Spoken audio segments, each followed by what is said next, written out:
السلام علیکم ورحمۃ اللہ وبرکاتہ۔ الحمد للہ رب العالمین والعاقبۃ للمتقین والصلاۃ والسلام علی رسولہ الکریم۔ اعوذ باللہ من الشیطان الرجیم، بسم اللہ الرحمن الرحیم۔ لقد کان لکم فی رسول اللہ اسوۃ حسنہ۔ محترم حضرات، ہم سیرت رسول اکرم صلی اللہ علیہ وسلم پر سلسلے وار پروگرام کر رہے ہیں، اور آج اس کا 205 سیریل ہے، 205۔ ہم اس بات پہ کر رہے ہیں کہ اللہ کے رسول صلی اللہ علیہ وسلم نے جو مکے میں اپنے صحابہ کو اور امت کو جو تربیت فرمائی، اس کو ہم ترتیب سے بات کر رہے ہیں، جس میں نے آپ کو سب سے پہلے بات یہ بتائی کہ جو ارکان ایمان ہیں اس پر آپ نے تربیت فرمائی۔ تقدیر کیا ہے، کتاب پر ایمان کا مطلب کیا ہے، آخرت پر، یہ ساری باتیں میں نے کی۔ پھر دوسری چیز ہم نے بتائی کہ سوسائٹی میں رہنے کے لیے ایک مسلمان کو کس طرح زندگی گزارنی چاہیے۔ اللہ کے رسول صلی اللہ علیہ وسلم نے وہ اخلاق ہم کو سکھلائے تاکہ دنیا میں امن و سکون برقرار رہے۔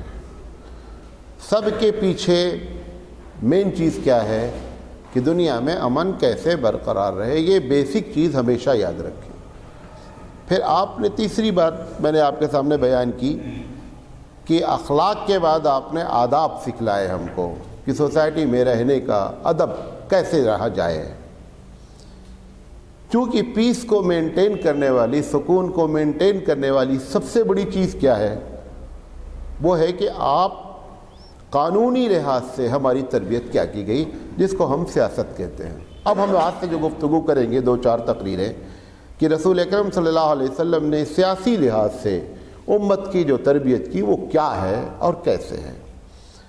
دیکھیں، سب سے پہلے تو یہ لفظ سیاست جب آ جاتا ہے تو ہم جو مذہبی لوگ ہوتے ہیں وہ بہت گھوڑے کی طرح سے کودنے لگتے ہیں۔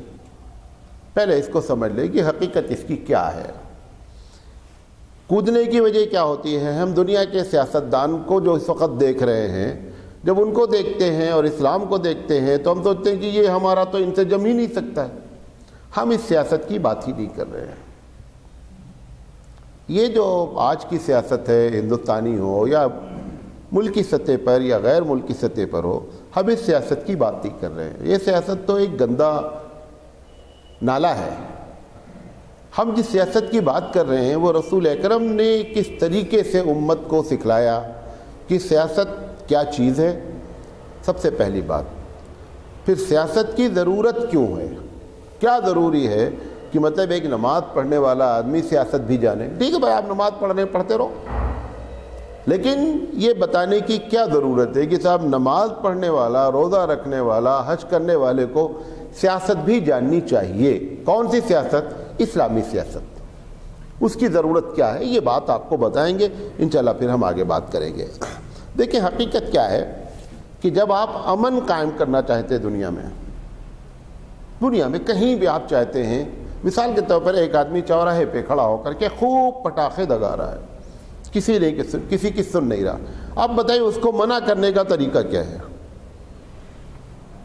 پورے محلے کو ڈسٹرب کر رہا ہے، دائیں پٹاخے دگاتے چلا جا رہا ہے، لوگ سمجھا رہے ہیں، نہیں مان رہا۔ اب آپ کے پاس کیا چیز ہے جو اس کو روکی جا سکتی ہے؟ وہ طاقت ہے، وہ قانون ہے۔ یہی ابھی الیکشن ہوا یو پی میں، الیکشن کمشنر نے طے یہ کر لیا، قانون دیکھیں جب اپلائی کرنا چاہتی سرکار تو ایسے کرتی، الیکشن کمشنر نے یہ طے کر لیا کہ کوئی بھی کینڈیڈیٹ کسی بھی آدمی کی دیوار پر لکھ نہیں سکتا، نمبر 1۔ نمبر 2، اس نے طے کیا کسی سرکاری جگہ پر آپ پوسٹر نہیں لگا سکتے۔ نمبر 3، جس کے گھر پہ پوسٹر لگا ہے اس کی اجازت کے بغیر نہیں لگا سکتے۔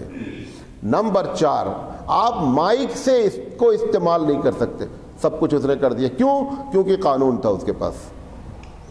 اور قانون کو نافذ کرنے کے لیے آپ کو معلوم ہوتا ہے کہ جب الیکشن کمشنر رولنگ شروع کرتا ہے تو اسٹیٹ گورنمنٹ کی رولنگ ختم ہو جاتی ہے۔ مایاوتی چیف منسٹر تھی، اس نے کیا کہا کہ لکھنؤ کے جتنے پارک میں اس نے ہاتھی بنائی ہے سب کو کور کیا جائے. کیوں؟ کیونکہ ہاتھی اس کا سمبل ہے اور اس سے اس کا پرچار ہوتا ہے. سرکار کی زمین اور سرکار کا اسٹیچو، سرکار کا پیسہ کسی ایک آدمی پہ نہیں ہو سکتا، ورنہ سب پر ہونا چاہیے. پوری ہاتھیوں کو، سینکڑوں ہاتھیوں کو انہوں نے کیا کر دیا؟ کور کروا دیا کالے کپڑے سے. یہ ہے بھارت کا قانون بھی. اگر آپ اپنے یہاں دیکھنا چاہتے ہیں، جس دن کرناٹک اسٹیٹ چاہتا ہے کہ لوگ ہیلمٹ لگا کے چلنے لگتے، نہیں چلنے لگتے. کیوں؟ کیونکہ قانون ہے. پتہ یہ چلا کہ انسانی مزاج میں ہے کہ وہ اپنی منمانی کرے گا، قانون اس کو کیا کرے گا؟ گرفت کرے گا. اس لیے اسلام کو اب قانون کی بات کرے گا کہ صاحب یہ کام ایسے کرو، کہے گا نہیں کرتے تو قانون نافذ کرنا پڑے گا. لہذا اسلام کا سیاست سے بہت گہرا ربط ہے، اس کے بغیر گاڑی نہیں چل سکتی. نمبر 1، اگر مذہب نام ہے، بہت غور سے سنیے گا، اگر مذہب نام ہے چند رسومات کے ادا کرنے کا، نماز کا، تسبیحات کا، روزہ کا، زکوٰۃ کا، اگر چند رسومات کا نام مذہب ہے تو اسلامی کی جو کتاب ہے، کون سی کتاب؟ قرآن کریم، اس میں قانون کی کوئی چیز ذکر ہی نہیں کرنا تھا اللہ کو. طلاق کا یہ قانون، مرڈر کا یہ قانون، شادی کا یہ قانون، زمین کی ملکیت کا یہ قانون. یہ قانون کیوں بتا رہا ہے وہ؟ ارے ہم کو بتا دیتا اللہ کہ دیکھ بھائی تو 5 وقت کی نماز پڑھ لے، حج کر لے، روزہ رکھ لے، تیرا بیڑا پار ہے. یہ سب قانون بتانے کی قرآن میں کوئی ضرورت ہی نہیں تھی. اگر اس کو نکال دیا جائے ان قانون کو تو قرآن جا کر کے آدھے سے بھی کم رہ جائے گا. وراثت کا قانون، پھر وہ جو کچھ اس میں کم بچا تھا وہ سے نبی کریم صلی اللہ علیہ وسلم نے کمپلیٹ کیا. پھر اس میں بھی جو کم بچا تھا، یا اس میں جو چیزیں ابھی بچا نہیں تھا، بلکہ یہ کہہ لیں کہ اس سے جو ایکسپلینیشن کرنا تھا وہ چاروں فقہا نے بیٹھ کر کے کیا کر دیا؟ ایکسپلین کر دیا. اور ایک لمبی ہمارے پاس کتابیں بن گئی. اگر ہمارا مقصد چند ان چیزوں کا پر عمل تھا تو یہ سارے جتنے محنت کی جا رہی کس کا کوئی فائدہ نہیں ہے. قانون کا نافذ کرنا، قرآن میں قانون کا نازل ہونا اس بات کی دلیل ہے کہ اسلام سیاست سے گہرا تعلق رکھتا ہے. بات سمجھ میں آ گئی؟ نمبر 1، یہ جو ہم کہتے ہیں کہ اسلام کا، مذہب کا سیاست سے تعلق نہیں ہونا چاہیے، یہ بڑی پرانی کہانی ہے. امریکن جتنے پریسیڈنٹ اب تک آئے ہیں، ہندوستان کے جتنے پرائم منسٹر اب تک آئے ہیں، سب نے یہ کبھی نہ کبھی تقریر میں یا پارلیمنٹ میں یہ بات بڑے زور شور سے اٹھائی ہے کہ مذہب کا سیاست سے کوئی تعلق نہیں ہونا چاہیے. مذہب الگ چیز ہے، سیاست الگ چیز ہے. وہ جو بات یہ کہہ رہے ہیں وہ ایک حد تک صحیح کہہ رہے ہیں. کیوں؟ تمہارے مذہب میں قانون ہے ہی نہیں، لہذا تم سیاست میں انٹرفیئر کرنا بھی چاہو، مداخلت کرنا بھی چاہو تو نہیں کر سکتے ہو. ایک کرسچن بولتا ہے کہ اس مذہب کا سیاست سے تعلق نہیں ہونا چاہیے. صحیح بات ہے. کیوں؟ تمہارے یہاں یہ لکھا ہی نہیں کہ اگر بیوی کا لفڑا ہو جائے تو طلاق کیسے دیا جائے. تم کو اگر بتا بھی دیا جائے کہ ٹھیک ہے تم پارلیمنٹ میں گھس کر کے قانون نافذ کرو، تو قانون کی کوئی چیز تمہارے پاس موجود ہی نہیں ہے. تو وہ جو جملہ کہتے ہیں کہ اسلام کا سیاست سے نہیں تعلق ہونا چاہیے، وہ ہوشیاری میں کہہ رہے ہیں تاکہ ہمارا لیکیج مذہب کا باہر نہیں آنے پاوے. اب ہم ان کی دیکھا دیکھی، ہم بھی چولہا پھونکی والی بات ہے. وہ کہتے ہیں، ہم بھی کہنا شروع کر دیا، ہمارے مسلمان بھی، کہ بھائی ہم سیاست سے مذہب کا تعلق نہیں ہو جائے. بھائی سیاست سے مذہب کا تعلق نہیں ہونا چاہیے. سب سے پہلے رولر ابو بکر ہیں.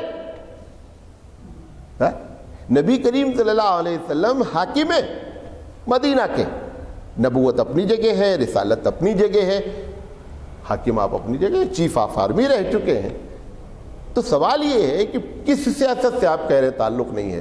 ابو بکر کو یا تو کہہ دیا جائے کہ ابو بکر جو ہے وہ بڑے ہی غلط کام کیا، خدا نہ خواستہ انہوں نے، کہ صاحب اتنے بڑے تہجد گزار تھے اور سیاست پہ قدم رکھ دیا انہوں نے. تمہارے 4 کے 4 خلفائے راشدین کیا ہیں؟ امیر المومنین، خلافت کا سب سے بڑی ذمہ داری ہے، سیاست کا سب سے بڑا عہدہ ان کے ہاتھ میں. تو مذہب اسلام جو سیاست کی بات کرتا ہے وہ سیاست ہے جو قرآن حدیث پہ لکھی ہوئی ہے. چاہتا کیوں ہے یہ بات سمجھ لیجئے. چاہتا کیوں ہے؟ دنیا میں 3 طریقے کے قانون ہیں. کتنے طریقے کے قانون؟ 3 طریقے کے. ایک قانون تو ایسا ہے جس میں ایک انڈیویجول آدمی، ایک فرد کیا کرتا ہے، قانون بناتا ہے. اس کی کھوپڑی اگر اچھی ہے تو اچھے قانون بنا دیتا ہے، کھوپڑی خراب ہے، خراب قانون بن، جس کا نام بادشاہت ہے. آپ بادشاہ سے پوچھیں یہ قانون کیوں ایسا ہے، تم کو اختیاری نہیں ہے. جہاں بادشاہ ہے وہاں کسی آدمی کو یہ پوچھنے کا اختیار ہی نہیں ہے یہ قانون کیوں ہے. کیوں؟ ایک کھوپڑی نے بنایا ہے، اچھا ہو یا خراب ہو تم کو ہر حال میں اسی کے تحت زندگی گزارنی ہے. اچھا، اب یقینی بات ہے کہ جب ایک بندہ قانون بنائے گا تو بندے کے اندر ہزاروں قسم کی کمزوریاں پیدائشی طور پر رکھی گئی ہیں. ان الانسان خلق ضعوفا، کہ انسان پیدائشی طور پر کمزور ہے. آپ ہر لحاظ سے کمزوری ہمارے اندر موجود ہے. ہم جب قانون بنائیں گے تو نتیجہ کیا نکلے گا، ہماری کمزوری ہمارے قانون میں نظر آئے گی. ابھی مجھ سے کہا جائے کہ مولانا مدرسہ کئے بجے شروع ہونا چاہیے، اب میں مدنی کالونی سے آ رہا ہوں، مجھے معلوم ہے کہ میری بس وہاں پر 7:25 پر آتی ہے. میں مشورہ کیا دوں گا، دیکھو بہتر یہ ہے کہ 8:30 سے مدرسہ رکھو. لیکن میں یہ بولوں گا نہیں کہ میری بس چونکہ 7:25 پر آتی ہے، میں پہنچتا ہوں 8:15 بجے، لہذا 8:25 سے مدرسہ رکھا جائے. ہم جب قانون بنائیں گے تو ہم یہ ناممکن ہے کہ اپنے مفاد کو کنارے رکھ کر کے مدرسے کے مفاد کو ہی صرف سامنے رکھ کر قانون بنائیں. اگر ایسا بندہ کر رہا ہے وہ بزرگ ہے. وہ جو بزرگ آپ کہتے ہیں جس آدمی کو بزرگی کا کوئی انجیکشن نہیں ملتا ہے، کیا انجیکشن لگا لیے بزرگ بن گئے. وہ بزرگ بنتا کیسے ہے؟ جو انسانی کمزوریاں غلطی پر ابھارتی ہیں ان کو کیا کر لیتا، وہ کنٹرول کر لیتا ہے، لہذا وہ بزرگ بن جاتا ہے. ہم جتنی چیزیں ہم مشورہ دیتے ہیں کسی کو اپنے مفاد کے تحت، ہم قانون بناتے ہیں اپنے مفاد کے تحت، ہم اپنی ضرورت کے تحت باتیں کرتے رہتے ہیں. تو اگر ایک آدمی قانون بنائے گا تو اس کی جو کمزوری ہوگی وہ ساری کی ساری اس کے اندر قانون میں نظر آئے گی. یہی وجہ ہے کہ سب سے بدترین چیز اسلام میں کیا ہے، ڈکٹیٹرشپ ہے. اسلام کبھی اس کو پسند نہیں کرتا ہے. اچھا، دوسرا قانون یہ ہے کہ صاحب سب لوگ مل کر کے بیٹھ کر بنائیں گے. یہ تھوڑا سے بہتر ہے. اب اس میں کیا پرابلم ہے جس کو آپ جمہوریت کہتے ہیں؟ ایک پارٹی جیت کر کے الیکشن میں آ گئی، کتنی سیٹ لیا اس نے؟ 100 سیٹ ہے ٹوٹل ملک میں، مثال کے طور پر 51 اس نے لیا ہے. دوسرے والے نے کتنا لیا ہے؟ 49 کی کوئی حیثیت نہیں ہے. بھئی ایک ہی سیٹ تمہاری زیادہ ہونے سے تم اب جو چاہو گے وہ قانون بنا لو. یہ کہاں کی شرافت ہے؟ اچھا، پھر مزے کی بات اگر آپ اس کو انالائز کریں، آپ کو معلوم ہے کہ ہندوستان میں جتنی سرکاریں اب تک بنی ہیں 1947 کے بعد سے اب تک، کبھی بھی ایسا نہیں ہے کہ اس سرکار کو، اس پارٹی کو 50% بھی پبلک نے ووٹ دیا ہو. کبھی ایسا نہیں ہوا ہے. نہیں سمجھے میری بات؟ جیسے کانگریس نے رولنگ کی ایک زمانے تک کتنے سے رولنگ کرتی رہی؟ 34%، 35%، 35%. پہلی بات تو ہندوستان میں کبھی آج تک 100% ووٹنگ نہیں ہوئی. Number 1 fault. بہت زیادہ ووٹنگ ہو جاتی تو 60 اور 70 کے بیچ میں ہو جاتی ہے. 70% لوگوں میں سے 35% لوگوں نے کانگریس کو ووٹ دیا. 35% کے بعد جتنا پرسنٹ بچا وہ 5 پارٹیوں میں بڑھ گیا، لہذا وہ 35 زیادہ ہو گیا، یہ سب کنارے ہو گئے. 5 لوگ تمہارے مخالف ہیں لیکن تم اس لیے ہو کہ وہ 5 الگ الگ بٹے ہیں، لہذا تم جمہوریت تمہارے نام ہو گئی. یہ جمہوریت کا فالٹ ہے. اچھا، جمہوریت کو دوسرا فالٹ کیا ہے؟ اگر اکثریت اس بات پر اتفاق کر گئی کہ زنا اچھی چیز ہے، قانون بن جائے گا. بن گیا. یورپ میں قانون بن گیا کہ صاحب لڑکی لڑکی سے شادی کر سکتی ہے، لڑکا لڑکا سے شادی کر سکتا ہے. اقلیت جو لوگ 2-4 لوگ مخالفت کرے تھے وہ نیچے ہو گئے، اکثریت نے کہہ دیا صاحب صحیح ہے. اکثریت تو پتہ کیا چلا کہ اکثریت معیار ہے. اب اکثریت کو کیا کرتا ہے؟ آپ اپنا الیکشن دیکھ لیجئے. اکثریت جس کے پاس پیسہ ہے وہ اکثریت کو خرید لیتی ہے. یہ ہے جمہوریت.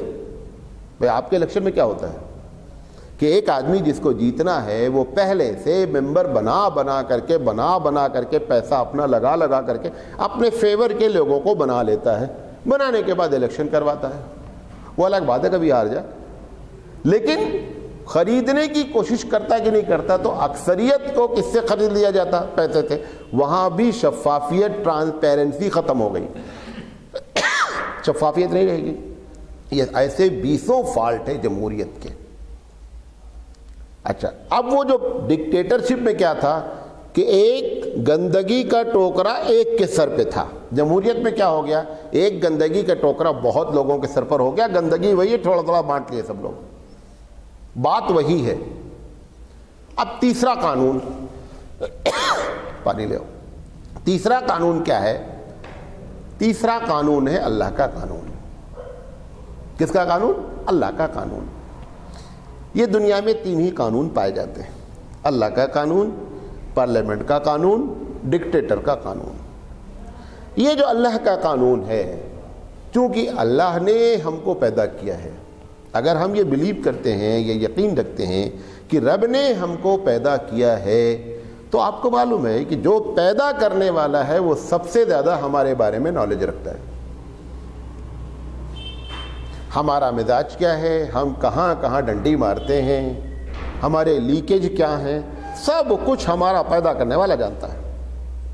لہذا جب وہ قانون بنائے گا تو اس قسم کا فالٹ نہیں آ سکتا. نمبر 1، اس کو تم سے کچھ لینا نہیں ہے کہ وہ اپنے مفاد کو سامنے رکھ کر قانون بنائے.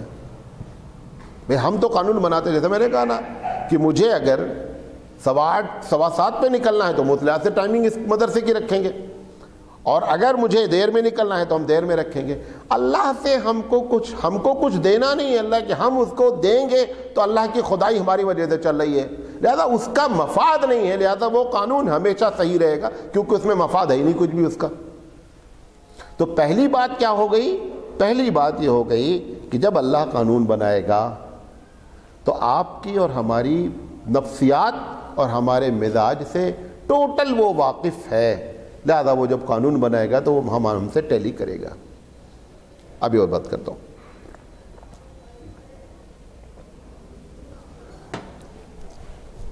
اچھا، جب اللہ قانون بنائے گا تو قیامت تک کی فائل کھولے گا وہ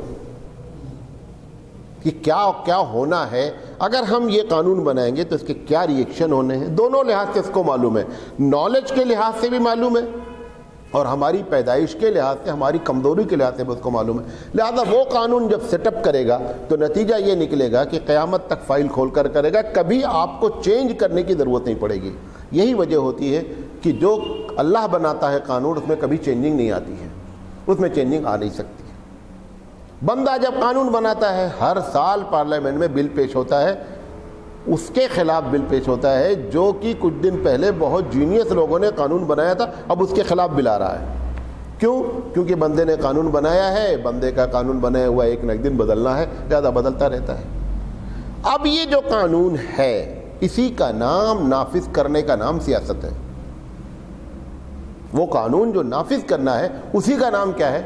سیاست ہے. چاہے پارلیمنٹ کے ذریعے نافذ کیا جائے، چاہے ایک کو امیر المومنین بنا کر کے نافذ کر دیا جائے. دونوں شکلیں اسلام میں ہو سکتی ہیں کہ ایک آدمی پر آپ اعتماد کریں کہ صاحب یہ قانون. کیوں؟ دیکھیں، اسلامی جو حکومت ہوتی ہے، اسلامی حکومت قانون بناتی نہیں، وضع نہیں کرتی ہے، قانون کا نفاذ کرتی ہے. قانون تو ہمارے پاس آلریڈی کیا ہوتا ہے؟ موجود ہوتا ہے. جو قانون موجود نہیں رہتا اس کے لیے وہ کونسل بنا لیتی ہے، ایک پارلیمنٹ بنا لیتی چھوٹی سی، اور ان سے بیٹھ کر کے ہمارے اللہ کے رسول صلی اللہ علیہ وسلم نے اس کو ہم کو گائیڈ کر دیا کہ دیکھو جب مسائل آئے، معاذ بن جبل کو گورنر بنا کے بھیجا، معاذ بن جبل کو گورنر بنا کے بھیجا. یقینی بات ہے سیاست، گورنر جو ہے سیاست ہے. معاذ بن جبل سے پوچھا کہ معاذ بن جبل اگر پرابلم آئے گی وہاں تو کیسے حل کرو گے آپ؟ تو انہوں نے کہا کہ اگر پرابلم آئے گی نا تو ہم اللہ کی کتاب سے حل کریں گے، ہم اللہ کی کتاب سے حل کریں گے. انہوں نے کہا کہ اگر معاملہ اللہ کی کتاب سے نہیں ملے گا تو کہاں سے حل کرو گے؟ کہ ہم آپ کی سنت پلٹ کے دیکھیں گے کہ اس میں کیا لکھا ہوا، وہاں سے حل کریں گے. تو انہوں نے کہا اگر میری سنت میں بھی معاملہ نہیں ملا، ایسا معاملہ آ گیا جو نیا نیا ہے ایک دم، تو معاذ بن جبل رضی اللہ تعالیٰ عنہ نے کہا کہ ہم دیکھیں گے کہ یہ مسئلہ کس مسئلے سے سملر ہے، برابر ہے. وہ جو فیصلہ دیا ہے وہی فیصلہ ہم دے دیں گے۔ حضور نے فرمایا اگر سملر بھی نہیں ملا تو کیا کرو گے؟ کہا پھر ہم اللہ سے دعا کریں گے اور اپنی رائے کا، اپنے دماغ کا استعمال کریں گے۔ دماغ کا استعمال کرنے کے بعد ہم کیا کر دیں گے؟ ایک فیصلہ دیں گے جس کا نام اجتہاد ہے۔ تو اگر ہمارے پاس مسئلہ آتا ہے اسلامی حکومت میں، اسی سسٹم کے تحت مسئلے کو کیا کر لیا جاتا ہے۔ یہ جو فقہ ہوتے ہیں یہ کیا کرتے ہیں بیٹھ کر کے؟ انہوں نے یہی کیا پوری زندگی۔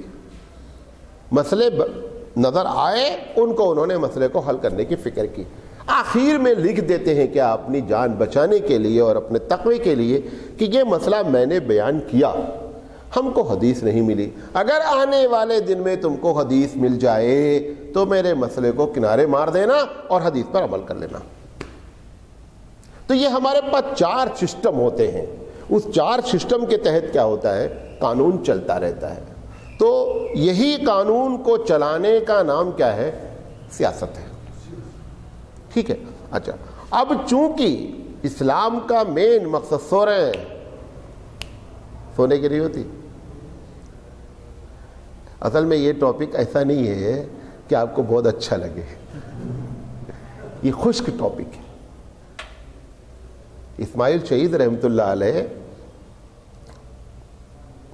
بڑے صوفی ٹائپ آدمی ہیں، تو بڑی پہلے تسبیحات یہ وہ سب کرتے رہے، تو لوگ بولے بڑی روحانیت ماشاءاللہ۔ جب انگریزوں سے معاملہ پھنسا اور سرداروں سے، اب انہوں نے جب جہاد کی تیاری کی تو اب انہوں نے کہا کہ بھئی اب ایسا ہے کہ تہجد کے ٹائم پر اٹھ کر کے گھوڑوں کو مالش کرنا ہے، گھوڑوں کو خرارہ بولتے ہیں، اس کو خرارہ لگانا ہے، ان کو چارہ دینا ہے، ان کو صاف جگہ باندھنا ہے۔ اب یہ سب کرنے کے کچھ دن کے بعد پوچھا اچھا بتا وہ پہلا والا اچھا لگ رہا تھا کہ یہ اچھا لگ رہا ہے؟ کہا وہ پہلے والے بڑا مزہ تھا، یہ جو آپ نے شروع کیا نا اس میں وہ اندر سے روحانیت نہیں محسوس ہو رہی ہے، سمجھ نہیں؟ تو یہ ٹاپک وہ ہے خرارہ لگانے والا، اس میں وہ جو دلچسپی والی آپ کی آئے گی آگے بات، آپ کو اچھا لگے گا، لیکن ابھی جو کہ ہم بیسک بات لے کے چل رہے ہیں، اس لیے کیا ہے کہ وہ آپ کو لگ رہا ہے کہ یہ بہت خشک بات ہے، ایک خشک بات، ایسی بات نہیں ہے یہ خشک بات، لیکن اس کو بھی جاننا آپ کو ضروری ہے۔ کیوں؟ کیونکہ آپ یہ نظریہ نہیں بنائے بیٹھے، بہت لوگ اس سے بولتے ہیں نا بڑے تقوی میں، یار ہمیں سیاست سے کوئی دلچسپی نہیں ہے، میں تو بازار میں کیا ہوتا مجھے کچھ معلوم ہی نہیں ہے، پیپر پڑھتے نا، یہ پیپر تو ہم دیکھتے نہیں۔ یہ بھولا بھالا مسلمان کوئی اچھی چیز نہیں ہے۔ مسلمان کو بہت زیادہ ہوشیار ہونا چاہیے دنیا میں کیا ہو رہا ہے، سمجھے نہیں؟ اب ابھی ایک صاحب آئے تو بات کرنے، وہ بہت پڑھے لکھے ہیں، میں بہت چھوٹا سا آدمی، انہوں نے ایک ٹاپک پر بات کی کہ صاحب یہ اسکیم ہے اور اس میں فائنینشیل سپورٹ کیا جاتا ہے اور یہ ہے وہ ہے، وہ سمجھے یہ سیدھا سادہ مولوی ہے۔ ہم نے کہا اس آدمی کے پالیسی کی بات کر رہے ہیں جو بنگلہ دیش کا رہنے والا ہے، جس کو نوبل پرائز دیا گیا ہے، اب وہ کہا، ہم نے کہا اسی کی ساری پالیسی ہے یہ۔ ہم نے کہا ایک بات آپ کو بتا دیتے ہیں، ثواب کمانے کے لیے گناہ کرنے کی کوئی ضرورت نہیں ہے،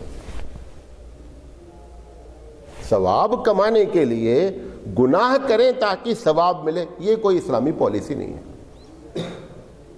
یہ ہزاروں قسم کے ایسے آئیڈیاز آتے ہیں کہ جس کے پیچھے گناہ ہوتا ہے تاکہ کیا کیا جائے؟ ثواب کیا جائے۔ کوئی بھی ثواب کی بنیاد گناہ کی پالیسی پر رکھی ہی نہیں ہے، یہ یاد رکھیں۔ تو یہ جو ٹاپک چل رہا ہے یہ اس میں آپ کو ہوشیار رہنا، آپ کو جاننا ہے۔ بہرحال ان کی سونے کی برکت سے یہ ہو گیا، اتنی باتیں آپ کے سامنے آ گئی۔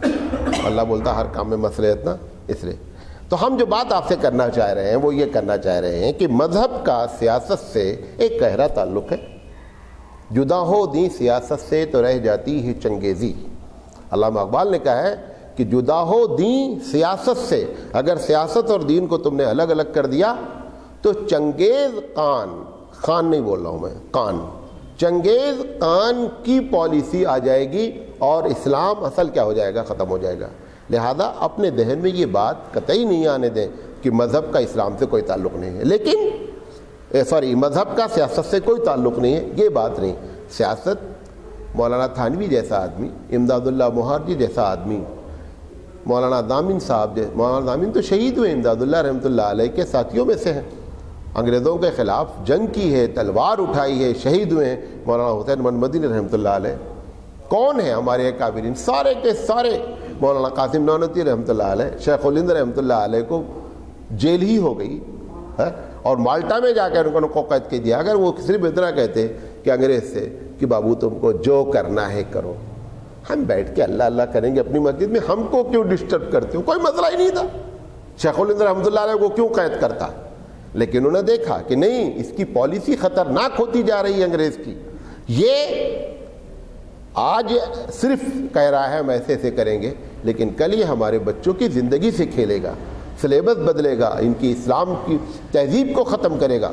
لہذا جہاد کا انہوں نے نعرہ لگا دیا سب لوگوں نے، اور اس کا نتیجہ نکلا۔ یہ تو آج لوگ کیش کرا رہے ہیں غیر مسلم حضرات، ساری محنت خدا کی قسم مسلمانوں کی ہے، اور ہم اتنے نادان ہو چکے ہیں ہم کو خود بھی نہیں معلوم کہ ہمارے ان علماء نے محنت کیا کی ہے، ہم کو معلوم ہی نہیں ہے۔